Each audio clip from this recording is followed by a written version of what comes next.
오늘도 여러분들과 함께 제가 최근에 정말로 재미있게 읽은 미국 주식 히든 챔피언 33 이야기를 나눠볼 건데 벌써 이게 여러분 소개만 4번째 시간입니다. 할 말이 정말 많아요. 이야기가 줄줄줄 나옵니다. 근데 제가 지난번에 뭐라고 말씀드렸죠? 이게 투자 관련서지만 히든 챔피언의 방점을 찍으시면 좋겠다. 왜? 이게 기업을 소개하기 때문에 세상에는 정말로 이렇게 다양한 일을 하는 기업들이 많고 또 다양한 방법으로 돈을 벌고 있다. 이걸 통해서 세상을 보는 좀 시야를 넓히셨으면 좋겠다라고 말씀을 드렸거든요. 근데 오늘은 서두에 잠깐, 오늘 책 속의 서두에 잠깐 이 미국 주식의 방점을 살짝 찍어볼게요. 어떤 방점이냐? 여러분 미국 주식은 앞으로도 펀더멘탈이 제가 투자 전문가가 전혀 아니지만 상대적으로 항상 상대평가니까 다른 나라보다 좋을 수밖에 없는 게 인구 때문입니다. 인구.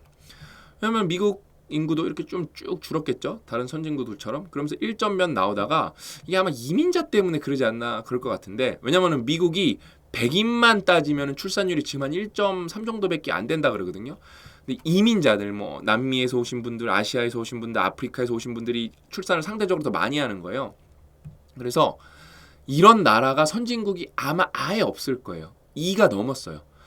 1990년부터 2007, 8년까지는 2일 때도 있습니다.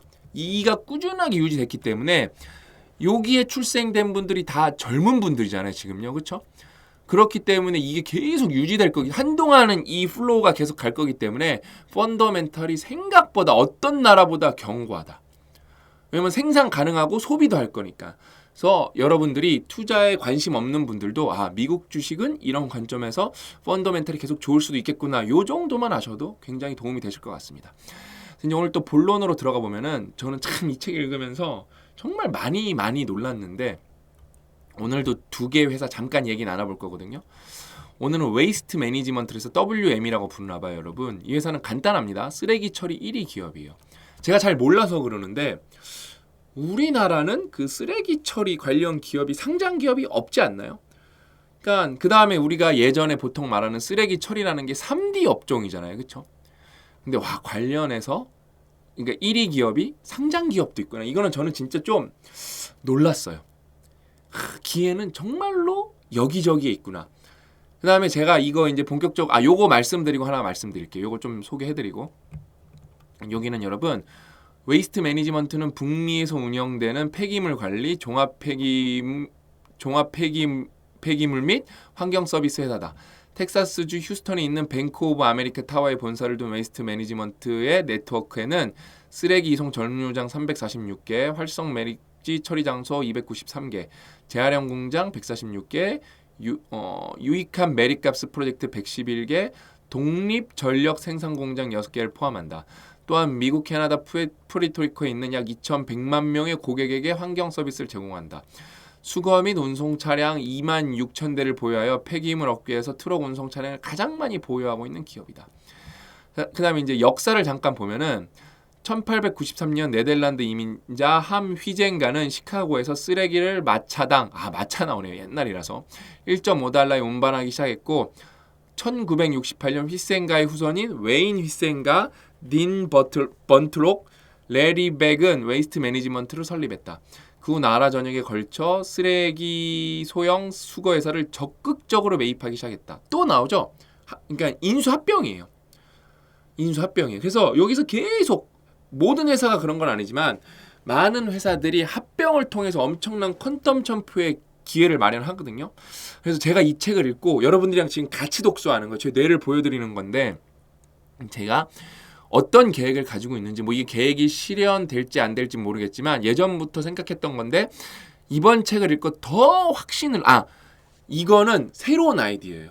그러니까 예전부터 제가 어떤 생각을 했었냐면은 저희가 이제 저희 상상스퀘어가 출판사를 운영하고 있으니까 제가 대표님한테 고영상 작가님한테 우리도 근데 대표님도 저한테 말씀해 주셨던 거예요. 우리도 궁극적으로는 나중에 인쇄소를 하나 합병해야 된다. 그러니까 하나 인수합병해야지. 왜냐면은 우리 고객들이 원하는 날짜에 책을 볼 수 있게. 왜? 여러분 요즘에 그러니까 출판 자체가 여러분 완전 좀 사양 산업이라고 말하기는 그런데 솔직히 이렇게 번창하는 산업은 아니고 이렇게 쪼그라들고 있어요. 그러니까 이렇게 급락은 아니고 이렇게 쪼그라들고 있습니다. 여러분 우리나라 성인이 책을 평균 2점 몇 권 읽고 평균은 뭐예요, 여러분? 이것도 몇 분포기 때문에 저처럼 100권, 200권 읽는 사람이 평균을 올려버려요. 그래서 이게 평균이 여기 있으면 중위값으로 따지면은 1년에 한 권 읽나? 그래요. 한 권 안 읽나? 그러니까 1년에 우리나라 국민은 책 한 권을 잘 안 읽어요. 이거 여러분, 대한민국 여러분 무슨 자원만 있죠? 인적 자원만 있는 거 아닌가요? 대한민국은 정말로 인적 자원으로 여기까지 온 나라인데 인적 자원을 뭐 발전시키는 방법은 운동이 있을 거고, 왜냐면 육체적인 것도 중요하니까, 또 뭐 정서적인 거, 지적인 거 있으니까 독서 이런 거 중요하지 않을까요? 근데 생각보다 거의 안 해요. 뭔가 자기 개발하면은 뭔가 되게 부정적으로 인식하는 사람들도 많아요. 독서, 운동 이런 거 다 자기 개발이거든요. 그러니까 자기 인생을 개발하는 거를 뭔가 이게 부정적 뉘앙스로 심지어 받아들이는 사람도 있어요. 왜냐면은 그거는 그럴 만도 한 게 또 그럴 이유도 있죠. 왜? 그러니까 자기 개발서에 보면은, 자기 개발서는 어떤 사회과학 서적인데 어떤 과학적 근거, 통계적 근거를 바탕으로 하는 게 아니라 에세이가, 자꾸 우리나라는 자기 개발로 넘어와서 그래요. 에세이면은 충분히 너무 괜찮은 거거든요. 나는 이렇게 열심히 살았다. 그냥 자전적 에세이인 거예요. 근데 뭐예요? 내가 이렇게 사는 게 정답이다라고 말하는 책이 많으니까 그건 정말 잘못된 말이거든요. 그건 정말 잘못된 말이에요. 그래서 그런 게 자꾸 이렇게 뭐랄까, 이렇게 혼란스러운 어떤 프로세스 때문에 그런 게 잘못 이런 카테고리로 넘어왔기 때문에 자기 개발서에 또 부정적인 인식이 있는 분들이 많죠. 아무튼 그래요. 그럼 다시 본론으로 들어가서, 출판이 이렇게 쪼그라들고 있으면 인쇄는 더 심해요. 왜? 출판은 그냥 책이 핵심인 거예요. 책. 왜냐면은 인쇄가 없다 그래서 출판이 뭐 100% 망하냐? 아니에요. 이북으로 읽는 분들도 있잖아요. 그렇죠? 그다음에 결국에는 책이 만약에 다 사라지면은 이북으로 읽는 분들이 많아지겠죠. 근데 미국도 그렇고 대한민국도 그렇고 이북으로 읽는 분들이 이렇게 증가하긴 하는데 거의 진짜 눈에 띄지 않을 정도로 그 숫자가 증가해요. 독서라는 건 아직도 이렇게 종이 베이스로 읽고 싶어하는 분들이 압도적으로 많아요. 근데 인쇄소는 책만 있으면 안 되고 다른 뭐 출판물도 같이 해야 되는데 그게 이제 점점 줄어드는 거예요. 사람들이 읽지도 않고 또 시스템이 우리가 스마트폰도 있고 태블릿도 있고 컴퓨터도 있고 그러니까 안 읽게 돼요. 그러니까 인쇄소도 망하고 있습니다. 인쇄소도 망하고 있어요. 그다음에 인쇄가 정말로 어려운 인더스트리이기 때문에 거기에는 또 그 외국인 노동자분들이 굉장히 많으세요. 그래서 저는 고 작가님이랑 예전부터 인쇄소가, 그러니까 3D잖아요. 그러니까 뭔가 솔직히 전혀 프로미싱해 보이지 않잖아요. 뭔가 그러니까 진짜 거짓말 안 하고 유명해 보이는 거 1도 없잖아요. 그렇죠? 저도 동의합니다. 그럼 여러분, 쓰레기 산업은 유망해 보이나요? 뭐 근데 생각보다 뭐 재활용 얘기하고 여기서 또 뭐 이렇게 가스도 나오고 하니까 그런 관점에서 또 유망하다고 하실 분도 있겠지만 그냥 전형적인 3D 업종이에요. 그렇죠? 보편적으로 막 저희가 막 뉴스를 보면 알겠죠. 쓰레기 산업이 유망하다 하면서 뉴스가 막 쏟아져 나오진 않아요. 유망하는 건 뭐 AI, 바이오, 헬스케어, 뭐 플랫폼, 뭐 긱 이코노미 뭐 이런 것만 나오지 쓰레기 산업 유망하다 이러면 안 나오잖아요. 솔직하게. 그렇죠? 근데 제가 이걸 보면서 뭘 느꼈냐면은 고 작가님한테 또 전화를 했어요. 요거 읽고 나서 그래, 얘네도 이렇게 작은 쓰레기 업체들을, 쓰레기 수거 회사들을, 쓰레기 업체니까 그 업체가 나빠 보이네요. 정확하게 말해야겠네. 쓰레기 수거 회사를 이렇게 합병하면서 덩치를 키워서 규모의 경제를 만들어낸 다음에 결국에는 상장 회사까지 된 건데, 우리도 나중에 그런 생각을 해봐야 되지 않을까. 고 작가님 무슨 얘기냐면은 인쇄소를 여러 개 사는 거예요. 아이디어입니다. 뭐 여러분이 만약에 저보다 실행력이 더 뛰어나시면 먼저 하실 수도 있는 거예요. 인쇄소를 여러 개 사서 그걸 규모의 경제를 이뤄내면, 왜? 거기가 영세업이 많기 때문에 굉장히 비효율적인 게 많을 거거든요. 그거는 뭐 업의 특성이죠. 영세업이다 보니까 뭐 이윤도 크지 않다 보니까요. 그렇죠? 근데 그게 어느 정도 규모의 경제가 되고 우리가 출판업을 갖고 있어 우리가 수요를 안정적으로 만들어 주니까, 그러면서 이 스케줄링까지 잘 조절을 하면은 이게, 그다음에 저희는 또 종이류 사무용품들도 많잖아요. 다이어리도 있고 이런 것도 있기 때문에, 뭐 달력도 있고 이런 것도 있기 때문에 이걸 어느 정도 한 규모의 경제를 만들어내면은, 왜? 결국 다른 인쇄소는 지금 계속 시장이 쪼그라들고 있기 때문에 막 힘들 거예요, 버티기가. 근데 결국엔 종이 제품이 사라질 수는 없거든요. 그럼 어느 시점에는 저희가 시장에서 점유율이 높은 상태면은 이미 딴 데는 경쟁에서 살아남지 못하고 이 쇠퇴기를 버티지 못했기 때문에 살아남은 것 자체가 경쟁력이 될 거거든요. 그러니까 저는 이게 여러분들 그냥 쓱 읽고 넘어가실 수 있겠지만 이거 보면서 꽂혀요. 이러면서 우리도 그런 생각을 해봐야겠다. 그러면은 이게 저희는 지금 이 친구들은 이분들은 쓰레기 수거회사였고 저희는 방금 인쇄소를 예로 든 거고 여러분 입장에서 그럼 이거를 이렇게 좀 합쳐 보면은 뭐가 돼도 되지 않을까? 그런 생각을 해보셔야 됩니다. 우리가 독서 연구소이기 때문에 되게 독서 연구소답게 되게 진짜 독서 토론하면서 읽는 거거든요. 이 정도 사고까지 해보셨으면 좋겠어요. 재밌죠? 그 다음 넘어가면은 여러분 보세요. 쓰레기 수거 회사가 영업이 그 매출이 뭐 이렇게 조금 들쑥날쑥했지만 계속 올라요.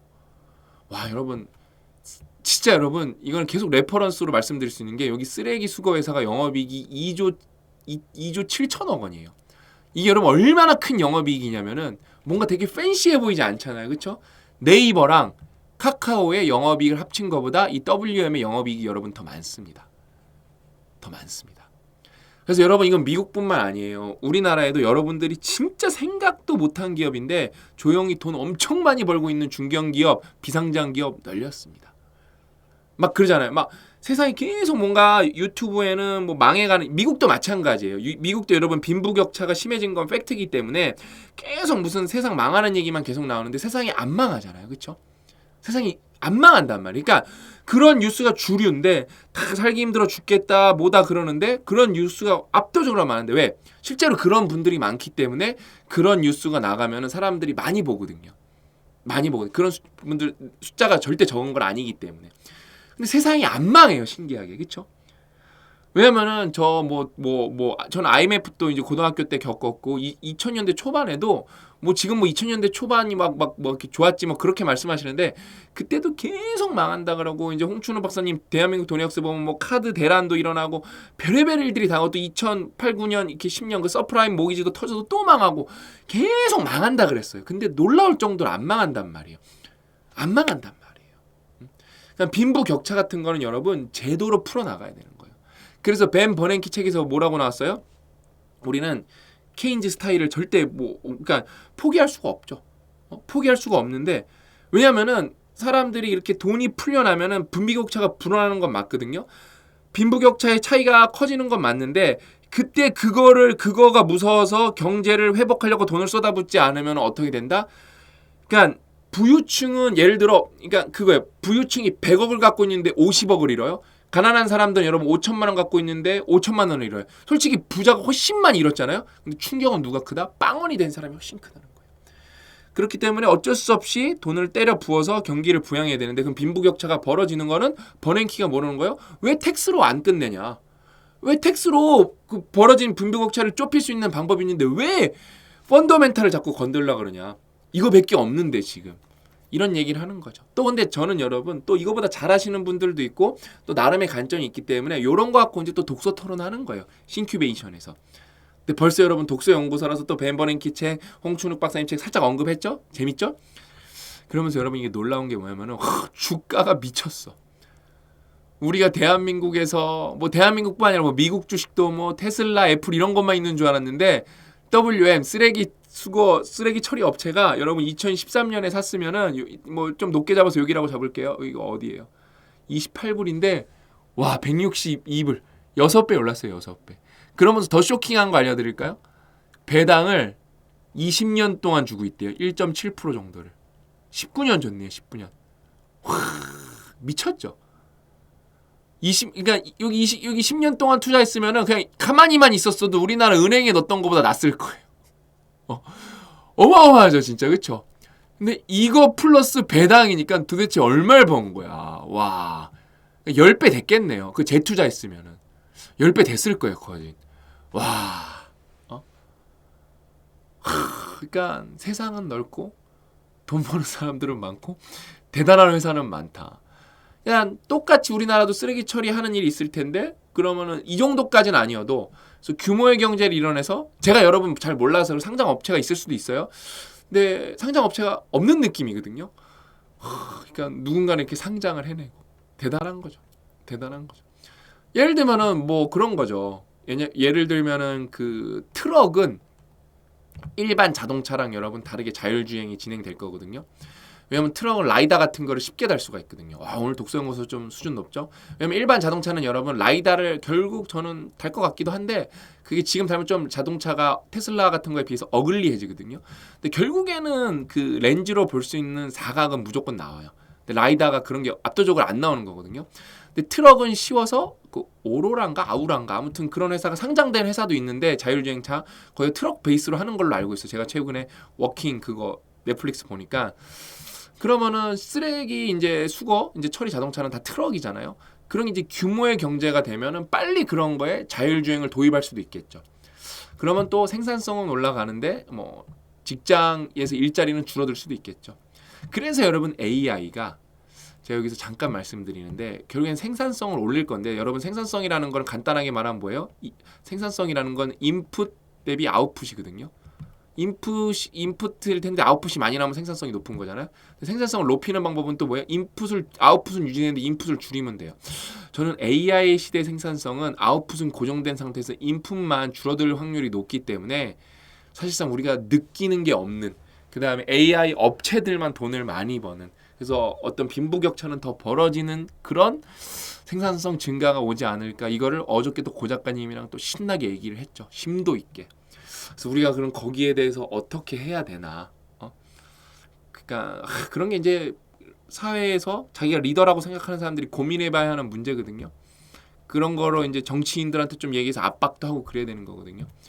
아무튼 그런 식으로 저는 이 책을 여러분은 이런 책 읽으시면서 이런 생각 거의 안 하시는 분들이 많을 거예요. 저는 이 책이 좀 저한테 유독 꽂히는 책이고 제가 이런 책을 써달라고 했기 때문에 생각할 게 굉장히 많았어요. 와, 벌써 16분 얘기했네요. 이건 더 저한테 좀 쇼킹했어요. 신타스라는 회사인데 유서기품, 유니폼 대여 및 청소 제품 기업. 그래서 이것만 맨 처음에 봤을 때 뭐 야구 선수들 유니폼을 대여해주는 회사인가 그 생각했어요. 근데 그걸로 상장 기업하기에는 미국 야구 선수들은 그러니까 그냥 막 생각을 했어요. 근데 했는데 이게 되게 재밌더라고요. 여기는 여러분 유니폼 대여와 구매 주요 비즈니스하는 미국 기업이다. 이외에도 청소 및 화장실 용품 매트, 극세사 타월, 걸레 소독제 스프레이, 손소독제 같은 물품을 취급한다. 뭐 별의별 거 다 파는 회사예요. 근데 여기 업계 1등이래요. 여기가 이제 되게 옛날에 100년 전이네요. 벌써 이제 거의 100년 다 된 거죠. 리처드 파마라는 분이 그의 아내와 에크미 인더스트리얼 런드리 그러니까 빨래 해주는 회사죠. 회사를 설립했대요. 이들은 공장에서 사용한 낡은 헝겊을 모아서 공장에서 여러분 기름 닦고 그런 헝겊들 있잖아요. 그렇게 휙 버리면은 그걸 모아서 세탁한 다음에 다시 공장에 파는 거예요.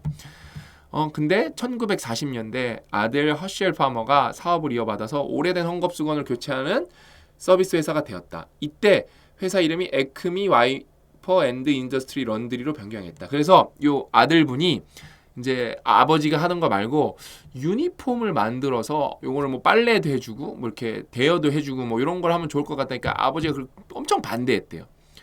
엄청 반대했는데 아드님이 굉장히 잘해갖고 인정해줘서 경영권도 다 넘겨줬대요. 다 넘겨줬대요. 그래서 이런 거예요. 그러니까 이런 유니폼 있잖아요. 직장에서 뭐 경비분들도 있고 공장에서도 있고 뭐 다양한 분들이 유니폼을 입는데 이런 거를 만들어주고 또 수거해서 빨래해서 또 새로 갖다주고 최근에 제가 그래서 기억나는 게 어떤 호텔은 유니폼을 많이 입잖아요. 그냥 그런 게 이런 회사가 하는 건가 봐요. 그래서 어떤 직원분이 넷플릭스에서 봤는데 호텔에 들어가면서 자기 이름을 말하면서 자기 유니폼 주세요. 그러니까 딱 빨래된 거를 딱 그 직원한테 주더라고요. 그런 거를 하는 회사가 여긴가 보구나. 호텔도 있을 거고 뭐 놀이공원도 있을 거고 어마어마한 거를 얘네가 하나 보구나. 그러면서 여기서 또 혁신이 하나 있었어요. 제가 좀 이거 궁금해서 이건 좀 찾아봤어요. 영어로 좀 찾아봤는데 뭘 봤냐면은 여기는 다른 회사들과 협력하여 65대 35 폴리에스테르 65 면 그러니까 면만 하는 게 아니라 65 폴리에스테르를 섞은 거죠.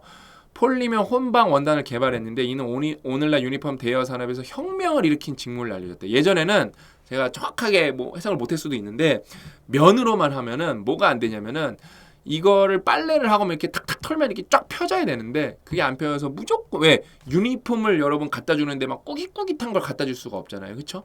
꾸깃꾸깃한 걸 갖다 줄 수가 없단 말이에요. 그래서 다리미까지 해서 갖다 줘야 되니까 다림질까지 해서 그게 이 회사 입장에서 너무 일이 많은 거예요. 근데 이거를 하고 나니까 어때요?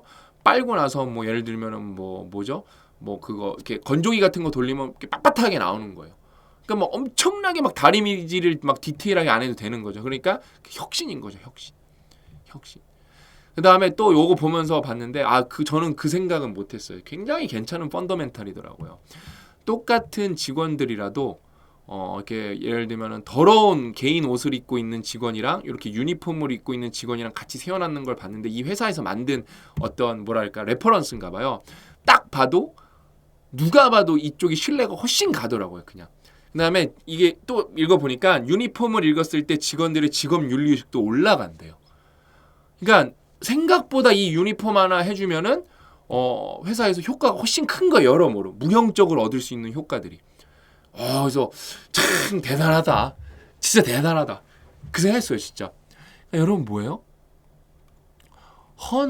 그 기름 묻은 헝겊을 빨아갖고 그거를 이렇게 회사에 납품하면서 회사가 시작된 거예요. 기회는 여러분 남들이 관심을 안 갖는 곳에 엄청나게 많아요. 엄청나게 많아요. 그래서 여기도 보면 진짜 뭐 여기가 제일 큰 게 아직도 유니폼 대여일 거예요. 매출은. 와 이렇게 쭉 올라가요. 영업이익률 요거 영업이익률도 뭐 절정이네요.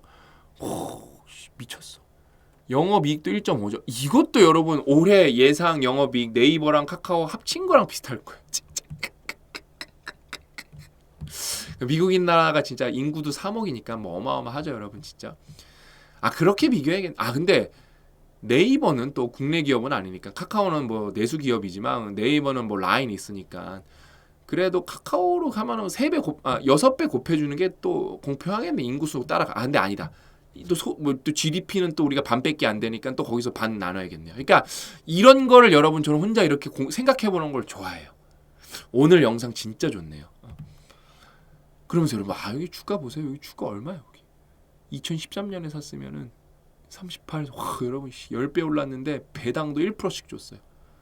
와 얘네 미쳤네. 배당을 40년 연속으로 줬대. 39년 줬대. 39년. 참 아쉽네요. 그쵸? 옛날 알았으면 참 좋았을 텐데. 근데 뭐예요? 이게 여러분 애플 아니죠? 이게 엔비디아 아니죠? 이거 테슬라 아니죠? 근데도 10배 올랐어요. 이거 페이스북 아니죠? 넷플릭스 아니죠? 10배 올랐어요.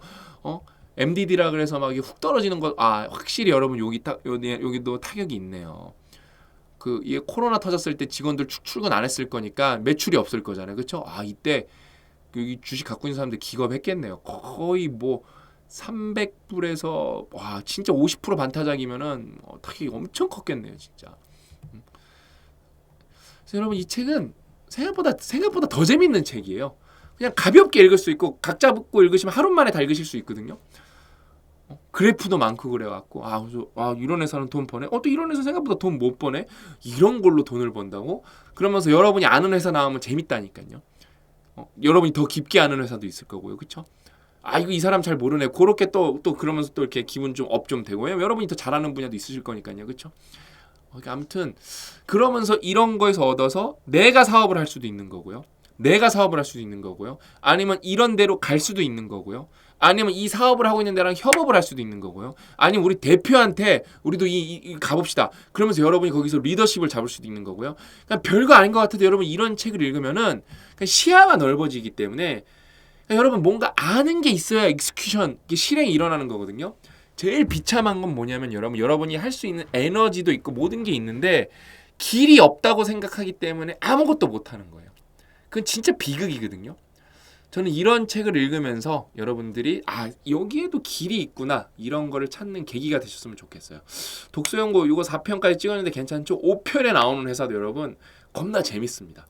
그래서 이제 5편으로 이거는 이제 특집을 마무리하면서 저는 또 이제 다른 책을 소개해야 되니까 다른 책을 또 재미있는 책을 찾고 그다음에 뭐 통찰력 있는 책들을 갖고 와서 그다음에 여러분들한테 아주 재밌게 소개하면서 같이 독서 토론을 하는 방향으로 가도록 하겠습니다. 오늘 이야기는 여기까지고 저는 다음 시간에 5번째 마지막 특집으로 찾아뵙도록 하겠습니다. 또 만나요.